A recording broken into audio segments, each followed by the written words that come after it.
Okay, so here we have question 11, and this is from the SAT number 9. Question 11 says, which choice best supports the claim in the first sentence of the passage? So first thing we should notice is this is like which choice best supports type question.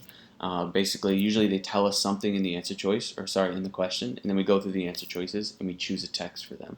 These are actually really great questions to get started on because the majority of the questions require us to go back to the text and be able to find and identify text that fulfills some sort of specific criterion or matches some sort of question. In this case, we're actually not given anything in the question. We need something that will match the first sentence. So the first sentence says, knowing your own reputation can be surprisingly difficult. So what we're going to do now is just go through the answer choices, A, B, C, and D, and we're going to look for an answer choice that will tell us that knowing your own reputation can be difficult.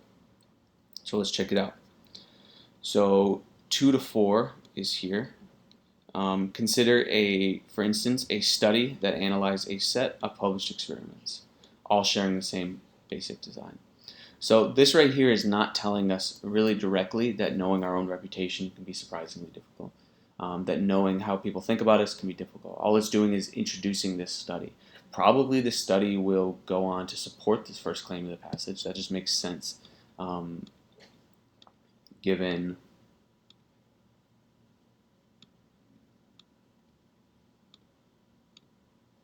yeah, that just makes sense given the way that it's set up. But we don't want to think too hard. If it doesn't tell us directly that it's difficult to know your reputation, then it's probably not going to be our right answer choice. 21 through 23 is going to be our next one. That's down here, 21 through 23. If people were clueless, then there would be no correspondence between the two. Right? And what we've got to do is make sure that we check our references, make sure that we understand the context of what's going on here. So in this paragraph right here, we have an explanation about correlation, right? So they compared these ratings, they compared the traits, the groups varied in familiarity.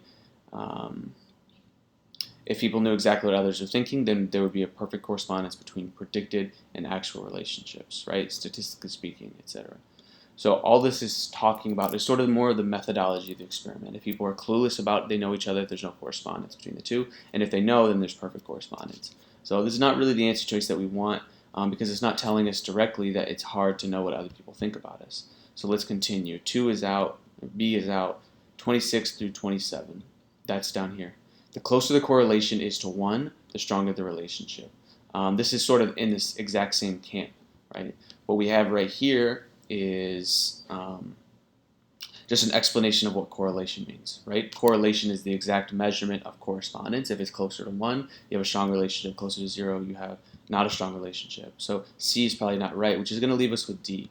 This is a little bit of an odd case because look, we have lines 54 through 58 mentioned, whereas this is the first question. So normally you don't have a question that references this far deep into the passage, but in this case we do. It's a little bit of an exception. That's okay. We have those. So let's start 54 through 58. Although you might have some sense of how smart your coworkers think you are, you appear to have no clue about which coworkers find you smart and which do not. Got it?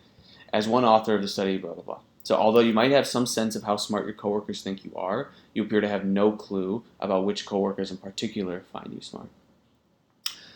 So this does tell us that knowing your own reputation can be hard, right? You might think in general you might know in general how your coworkers feel about you, but you won't know specifically how they feel about you. So for that reason, D is going to be our correct answer choice for question 7, question 11.